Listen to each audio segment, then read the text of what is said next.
The Comfort Women, a fight for justice and honor. A tragic story of war and politics that so far has no ending and no apology more than 70 years later. I wish the victims of all 13 communities want sincere apology from the Japanese government. However, as you know, Prime Minister Abe would not apologize. Japan wants to wipe out that chapter of its atrocities, so its image will not be tarnished and they will not be publicly shamed. A story of Japan's slavery and rape involving hundreds of thousands of women. We know it's been established that it is the largest government-sponsored industrial mass sexual trafficking of women in modern history. We know that somewhere between 85 to 95% of those women died. A story about the survivors who want justice, and by bringing their stories to light, it will also help end sex trafficking that is still going on. They took my clothes off and stuffed the cloth in my mouth and started beating me. But also a story of hope and coming together. First of all, a big shout out to San Francisco. Thank you, San Francisco, for hosting this memorial that speaks to a dark history of Asia in World War II that the world needs to know about. The largest U.S. city to erect a Comfort Women statue was unveiled to honor the hundreds of thousands of women forced into sexual slavery before and during World War II by Japan.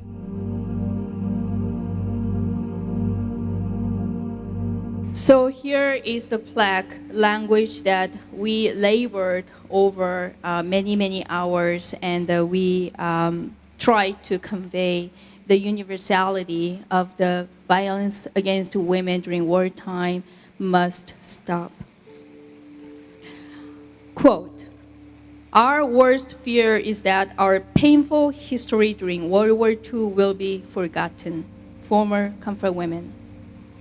This monument bears witness to the suffering of hundreds of thousands of women and girls, euphemistically called Comfort Women, who were sexually enslaved by the Japanese Imperial Armed Forces in 13 Asia-Pacific countries from 1931 to 1945. Most of these women died during their wartime captivity. This dark history was hidden for decades until the 1990s, when the survivors courageously broke the silence. They helped move the world to declare that sexual violence as a strategy of war is a crime against humanity for which governments must be held accountable. 기념비가 싫고 무서우면 일본은 사죄하고 법적인 배상해야 됩니다. If Japan does not like the memorial, if Japan is afraid of the memorial, Japan must acknowledge and apologize for what they did and make legal compensation. We were warned early on that we might be up against some backlash, and rightly enough, we got about 1,200 emails and calls and, should we say, encouragement to drop the project. Hundreds of supporters and media from around the world were there to witness history. I want the generation of today to know the pain of what happened. Knowledge is a power. Only by bringing our communities together can we combat this ongoing violence. Together, let us stand as beacons of hope for all the victims of sex trafficking. I see my daughter, Jade, who's 17 years old, in their eyes. I see my papa, my grandma in their eyes, and in your strength as well, Halmani Lee. Even Japanese Americans like former Congressman Mike Honda, who spent part of his childhood in a Japanese American internment camp. It's not about being Asian or not being of another country or anything else. Like, it's about being a human being. This is a human rights issue. And I think that the message that we are sending from the Golden State to the Golden Gate, from the city of San Francisco, is never again will we ever victimize girls and women during times of natural disasters, through times of conflict and war. We face a lot of pushback from the Japanese government through the Japanese consulate office. They attend all the hearings, all the people from their group attended all our hearings. Altogether, we must have had about 15 public hearings before the supervisors and also before the Arts Commission. At the majority of the hearings they attended, they would voice objections to everything from debating whether there was an apology or that why Japan has been singled out. I think the first thing I'd like to convey is that the comfort women stories generally propagated in this country are totally false. They are not true. For example, 200,000 people, that's not true. Forcible recruitment, that was not true. And, sex slaves, that is not true. Mr. Mera, that's not what she said. Are you calling her a liar? Please. Thank you to Miho.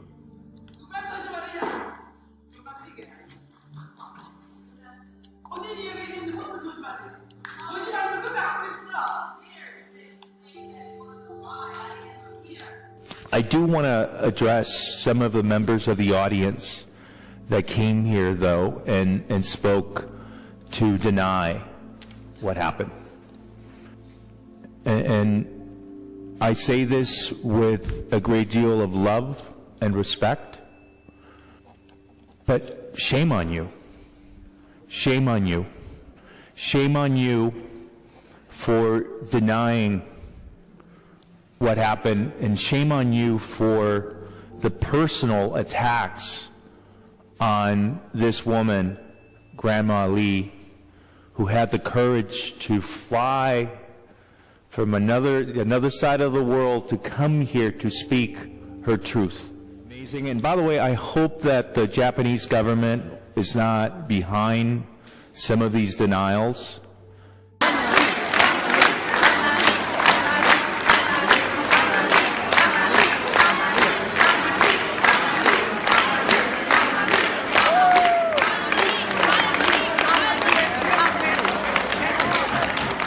And what they did also in Glendale was also a veiled threat to us, because in Glendale, they sued the Glendale government, city and county of Glendale, all the way to the U.S. Supreme Court. Comfort ladies are nothing more than prostitutes or professional camp followers. Whether they were considered prostitutes at the time or were forced, to me is a moot argument, because there's no such thing as a willing 14-year-old prostitute. If there were 200,000 sex slaves, why that story had been hidden for 50 years? How about the fact that they didn't want to go out into the world while they were still young and announce to everyone that, hey, by the way, I was raped by hundreds of soldiers? No historical documents have ever been found that the Korean women were forced to become comfort women by Japanese army or government. The report entitled Subject, Japanese Military's Comfort Women System by Larry Nix, the specialist in Asian Affairs, Foreign Affairs, Defense, and Trade Division, dated April 3rd, 2007. That was the basis for H.R. 121, approved by the U.S. House of Representatives. One of the speakers said, oh, we never heard about it. No, you never heard about it, because the Japanese government chose not to teach its people the reality and the truth of what that imperial army did in the Second World War. Japanese government entered as an official party, filed an amicus brief, which is the Friends of the Court, alleging that the memorials must be taken down because it involves the core national interest.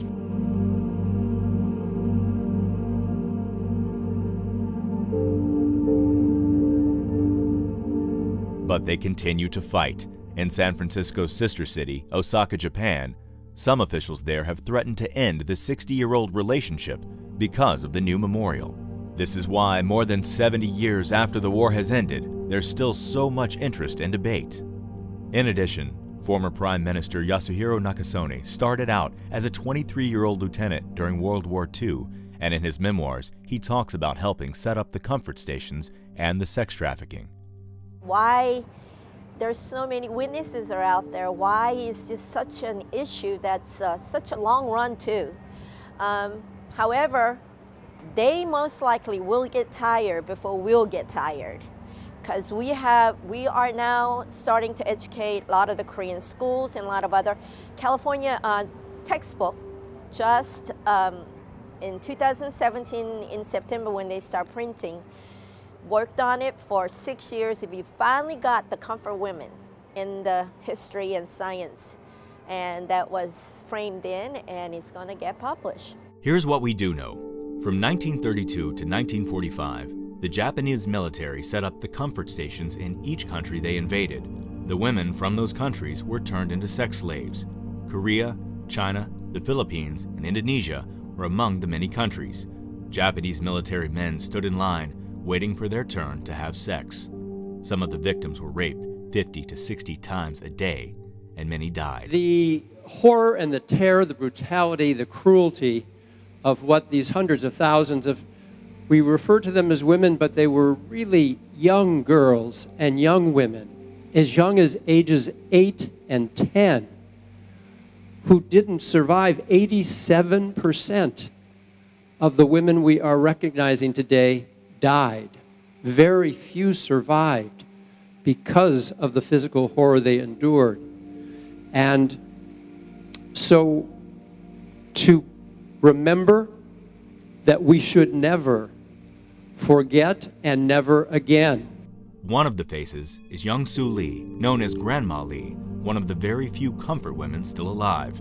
When you listen to her story, you can see that even though it was decades ago, in her mind, it could have been yesterday.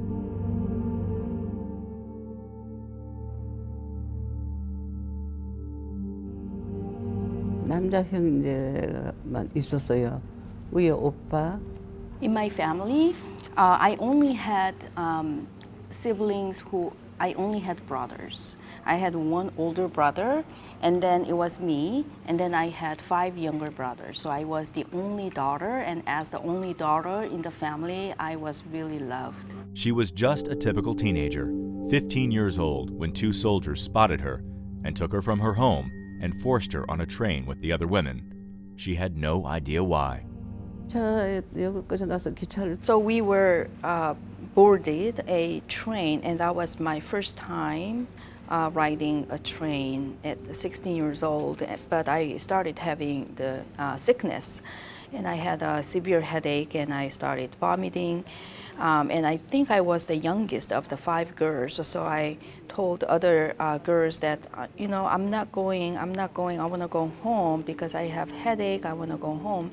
But when I complained, one of the soldiers started hitting me on my head and kicked me, so I lost consciousness. I was really scared, so I did what they told us to do. So they dragged us, and then once the train stopped, we were taken to some building, to a room, and they started beating us on our hands and the sole of the feet, and they got really swollen. And now I think that they did it so that we wouldn't run away. During the first ride in the train, actually that train passed by my house. So I started screaming and yelling, "Mom, Mom." However, it just passed my house, and the soldiers, took me by my hair, and they hit my head against other girls' head, threatening to kill me. She was then put on a Navy ship where the abuse continued. We were taken to a city called Daejeon, and there was a port where 11 Japanese Navy ships were parked, and we were taken to the last ship with 300 Japanese Navy. Japanese military at the time did not have an air force, but they had Navy, and they made this, the 5 of us, 5 of these young girls, board with those 300 soldiers. Grandma Lee won't talk about the actual sexual attacks, still too painful. But it wasn't the only torture she endured. And we were taken to a house with a triangle-shaped roof, and there was a big room in the house, and there were 10 ladies sitting there. There was a soldier standing in front of one of those rooms and motioned me to go in. I was scared. I didn't want to go in that room. So I started begging, even though I didn't do anything wrong. And he grabbed me by my hair and put me on a chair in front of the desk and made me put my both hands on the top of the desktop, and took some lines from somewhere and put those lines around my wrists, one here and another one here, and saying that I'm going to kill this Korean. And I started begging again, but then he ran something, and I believe it was electric shock. And I had so much shock that I think I screamed from the at the top of my lung, "Mom!"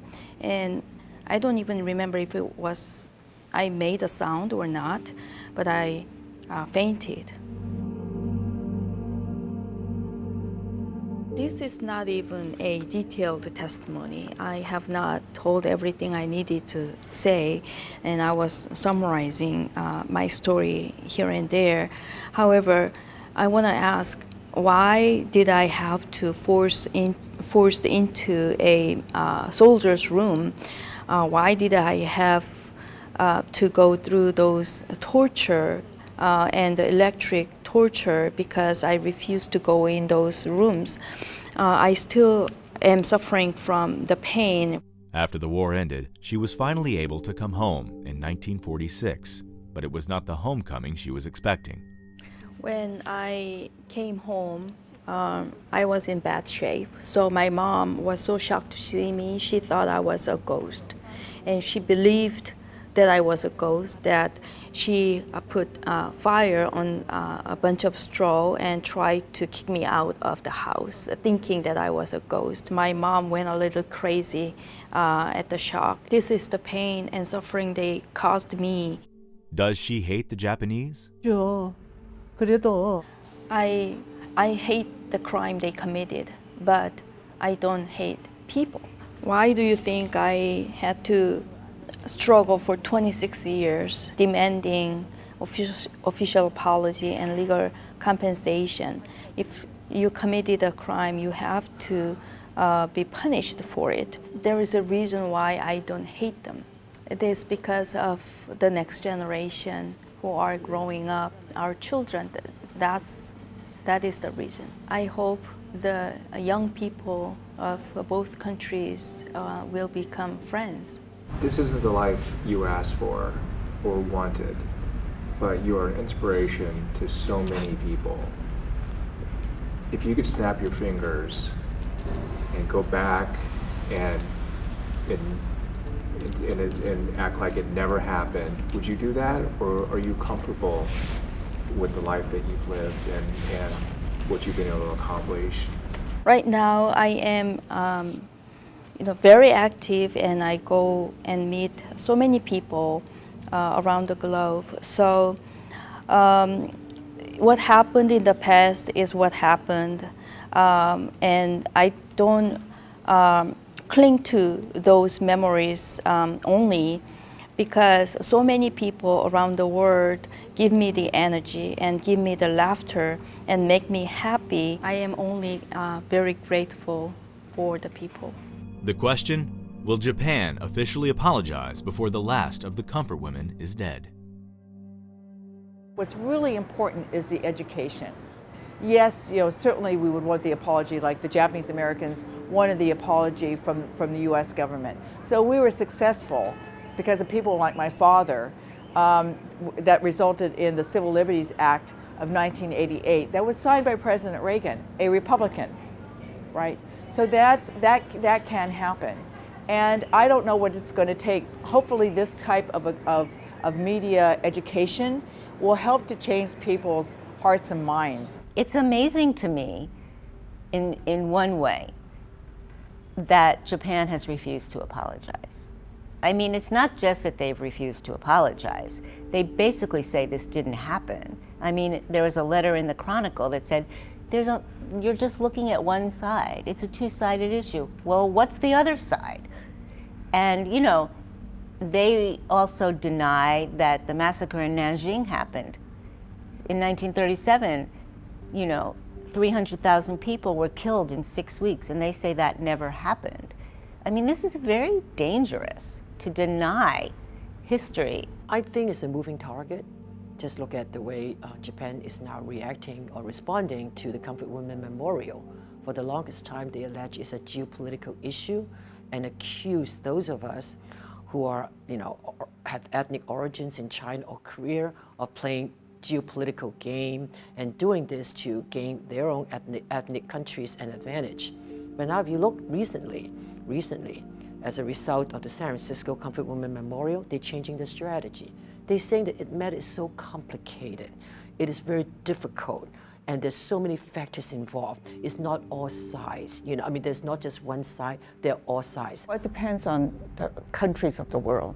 If the United States demands it, it might happen. Until then, more memorials will go up to honor the women around the world. A lot of grandmas are in heaven now, and I think our memorial gave them some peace, and their souls can rest in peace. I think a lot of comfort women who are all around the world, there are only 60-some left, are finding more peaceful. They understand what this is, and it means a lot to them.